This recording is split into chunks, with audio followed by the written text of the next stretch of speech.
Hi everyone, so what you're looking at right now is Ray 2. So this is Luma Labs' brand new and much needed upgrade to their video model. Now Ray 2 is capable of generating some of the craziest, the most dynamic and fast-paced movement with AI generated video. If you guys are trying to create these high action scenes, maybe you've got a raging storm out at sea or some explosions, it works exceptionally well in that case, but there's obviously improvements to the overall lighting, the realism, consistency and even the physics. So without yapping too much, let me show you how to access this and how to use it. So in order to use Ray 2, from the home page, just click on this icon over here called Ideas. Now left click over here where it says Image, and it should default to Describe. Now we want to switch over to Videos, and by default you should see Ray 2 enabled. Right, so with Ray 2 you can generate videos in 720p resolution, and at the moment you can only generate 5-second videos. You can also change the aspect ratio over here, and at the moment you can only do text to video. So image to video, which is done using keyframe, is only limited to 1.6. So hopefully they'll add that Ray 2 support for image to video soon. Anyway, now it's just a matter of typing in a prompt. So you guys can type in the same prompt as me as a test. I'll say a Shiba Inu with pink sunglasses lays on a donut float in a pool. Alright, so I've got my prompt ready, and now it's just as simple as clicking on this icon. As soon as I click on that, here at the top, I actually want to filter by videos. So you'll actually start seeing your video generating. And congratulations, you guys know how to use Ray 2. It's literally that simple. But of course, on this channel, I'm all about honesty, and I want to talk about some of the strengths and the weaknesses of Ray 2. So of course I had to run this across various AI video generator services. Now this comparison is based purely off the amount of dynamic motion that gets generated. So I want you guys to tell me which result you think looks the best. But you can see when Ray works well, it definitely generates some incredible dynamic motion. I mean, it really looks like this polar bear is cycling out in this canyon region. And I ran that same prompt to get some varied results, and it even gave me a result from the polar bear's perspective. So the POV that's in the prompt was actually taken into consideration, and even that result looks quite dynamic. So I think Ray is doing a fantastic job with dynamic motion. You guys let me know what you think. So in terms of high action, I've noticed that this model works really well with generating some crazy water physics. So if you've maybe got these massive waves that are crashing against a boat, you know, you've got this boat out on a raging sea during this monstrous storm, it can give you some interesting results. I've also tested this with explosions, whether you want an atomic bomb to be exploding or a tank exploding or missiles being fired, it can do that as well. And I've also tested it with cars that are racing at high speed. Now you might get some crazy and wonky results as well, where it just doesn't respect the physics, but welcome to the world of AI. But you can definitely get some crazy high action shots out of Ray 2.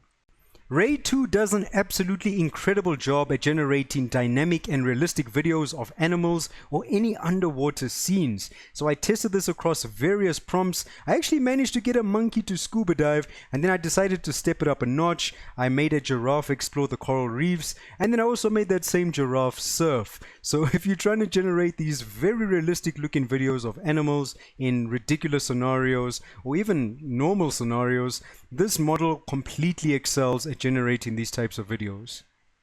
So Ray 2 can also generate aerial shots. If you want this massive mountain range or volcano, you can generate videos of those. Sometimes it does look like stock footage, but you can also get more dynamic motion by prompting in drone shot. So yeah, give that a try. The overall quality and consistency of human beings has also improved, but now you can even try prompting emotions, whether you want someone to cry, laugh, or smile. It's now possible, so give it a try. I also briefly tested physics, and the one I was most interested in was fluid dynamics. So I wanted to see if liquids being poured into a glass will the glass actually fill up, and yeah, the results are actually quite impressive. I also wanted to see how wind interacts with hair strands, and yeah, it gave me some pretty interesting results. So there's definitely an improvement to physics, but of course you can also get some wonky end results. Walking tends to work generally well. You might actually get some really good shots. You can generate shots of people walking on a fashion runway or walking in the park, but this is AI and you also might get some wonky results. So another tip, so whenever a video is close to completion, you can actually hover over this thumbnail and it will show you a low quality resolution of what the video might look like. Now I've tried this, I tried to see if I could delete the video if I didn't like what I see over here, but the video still ends up generating. But just something I noticed, so you can actually see what the video is going to look like before it's actually completed. With regards to limitations, I'm going to be completely honest. You should not expect every result to be a masterpiece because you are definitely going to get some bad generations as well. And that's the nature of AI. You get some good results and you get some bad results. So some limitations that I've personally encountered, and now this first one is quite rare, but it has happened. Sometimes you'll get a generation with a very strange watermark, and this watermark is obviously part of the training data, but it turns into a bunch of jumbled text. Sometimes you might get low resolution outputs that look lower than 720p resolution, and sometimes the style of a video might change completely even if you didn't prompt for that particular style. Now these are some things that have happened to me, but maybe it could happen to you as well, so that's why I wanted to mention it. With regards to motion, I've also noticed that sometimes the video might be in reverse. The easiest way to solve this, if you guys have CapCut, you can just drag and drop a video in here. And there's an icon over here called reverse. So click on reverse and now the video should be going in the correct direction. Just like that. So here's a bonus tip for you guys using Luma, and I think this is a great way to actually organize your videos because right now on Ideas, obviously it's got all of your generations, but Luma Labs has a feature over here called boards. So if you left click on this, it's going to bring you over to this page. So with boards, if I click on this plus icon, I'm now going to be creating my own custom board. So if I'm trying to build, a scene with images and videos, it can all be contained within a single board. In this case, because we've already spoken about video, let's try images, all right? So you can see over here under describe, I've got images selected, and Luma Labs uses its own image, a video generator model called Photon. And you can see it's going to generate a 1080p. So you can type in whatever you want over here. Let's start with images. So I'm just going to type in this prompt that describes a fearful sailor out on a raging sea. And I'm going to click on generate. So within this board, it's now going to generate those images for me. Now, as you can see, it generates 4 images for me. I can choose to download this image, but I can also bring this image to life. So if I click on make video, it's basically going to switch over to keyframe. And right now it's still using the old model, the 1.6 model. So hopefully we get that Ray 2 support soon. But right now I can type in a prompt and I'll actually use the exact same prompt I used at the top. And then when I click on this icon, it will actually start generating a video for me and it will bring this image to life. So I've already done that. And this is the result I got using the same prompt. So you can see it actually brings this image to life. But I like the fact that it keeps everything self-contained within a single board. So while I'm in this board, if I don't want to generate, motion from an image, I can just generate a video using Ray 2. So I would want to switch over to videos, make sure Ray 2 is enabled, and I'm actually going to type in again the exact same prompt that I used to create the board, and I want to see what types of videos it's going to end up giving me. So I'll click on this icon, and it's going to go ahead and generate those videos for me using Ray 2. These are the 2 videos that got generated, and of course Ray 2 just generates this dynamic video. We've got this raging storm with lightning and these water physics and all of that, and I think the difference between these 2 is night and day. This is another super cool feature with boards. So you can reply to images with natural language. If I click on reply, it's going to analyze the composition, the character's expression, and even the color gradient. But I can add elements into this image. So in this case, if I type in something like put a yellow cap on his head, which I've already done. So I say, yeah, put a yellow cap on his head, and it's done exactly that. You can see it's respect to the composition, but it's put a yellow cap on his head. Now I can use this as the starting base of my image, and I can reply to this with another prompt, and in this case I said holding a white cat. So we've got our sailor with a yellow cap, and now he's also holding a white cap. So it's a really fun way to just continue editing an image using natural language. And another feature over here, if you want some inspiration for generating more images, if you click on brainstorm, the AI can even give you ideas for prompts that you can use for realism or cinematic tension. So it's literally brainstorming ideas with you, which is super cool. And if you actually like these images that have been generated, as long as this is on image, if I click on show more, it's now going to generate 4 more images in this particular style. And if there's a particular image that I like as well, I can click on these three dots and I can click on more like this. So it'll give me more images that look like that. So boards is a fantastic way to organize your projects.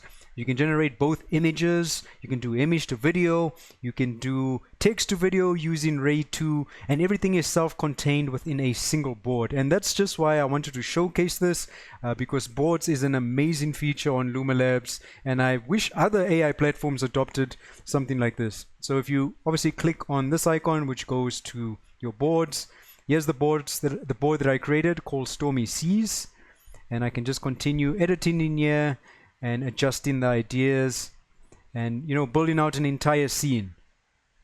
So this is Luma Labs' official announcement. You can see it says that Ray 2 is available now, but initially it's only for paid subscribers, so you guys are going to need a plan, even if it's on the lowest tier. Now I will be talking a little bit about pricing next, and some of my honest opinions about that, but you can see that they're starting with text to video, which you can do right now, but they're also going to add image to video using Ray 2 and video to video, which is going to be a completely new feature on Luma Labs. And then they're even adding in some editing capabilities, so there's definitely some really good improvements on the horizon. But I just wanted to mention this. So let's talk a little bit about pricing now. Now I also need to be honest with you guys, I am part of Luma Labs Creative Partner Program, so I am using the unlimited plan, and because of the random nature of text to video, I have to be honest with you guys, and you're going to need either the plus plan or the unlimited plan over here to get the best use out of it, because you are going to be generating a lot of videos to get results that you end up liking. And in my opinion, you can subscribe to Lite, but you're going to burn through these credits very quickly. And of course, you can use it for free as well, but the generations are very slow, and of course, there's limited usage over here. So like I said, I'm all about honesty, and I want you guys to see how much you should expect to be paying for the service. If you want to go all in with it to generate maybe a short film or commercial, be expected to pay for these higher tier plans. So my final verdict is that Ray 2 is a much needed improvement for Luma Labs. They are definitely taking their model and their platform in the right direction. When Ray 2 works well, it can output some of the most amazing, dynamic and fast-paced motion I think that I've ever seen out of any other AI video generator, which is incredible. But with that said, the technology is amazing, but it also needs improvement. There's always room for improvement. I got good results and I got bad results, just like any other AI video generator, but I'm really happy that I got to test this, and now that you guys can see what it's capable of, you decide if you want to give this a try. Anyway, you guys are super awesome. Stay tuned for some more videos and tutorials, and goodbye. Welcome to the second annual Wild Waves Championship. Animals from every corner of the globe have gathered to showcase their gnarly surfing skills and ride the wildest waves. All eyes are on Jerry the giraffe and our reigning champ, Ellie the elephant, the undisputed queen of the curls. But hold on to your hats. New contenders have entered the scene, and they're guaranteed to make a splash, literally and figuratively.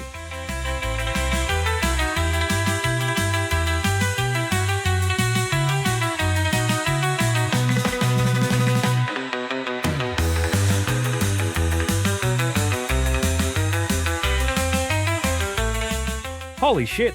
I don't know what timeline we're living in, but I never expected to see animals mastering the waves. What a time to be alive.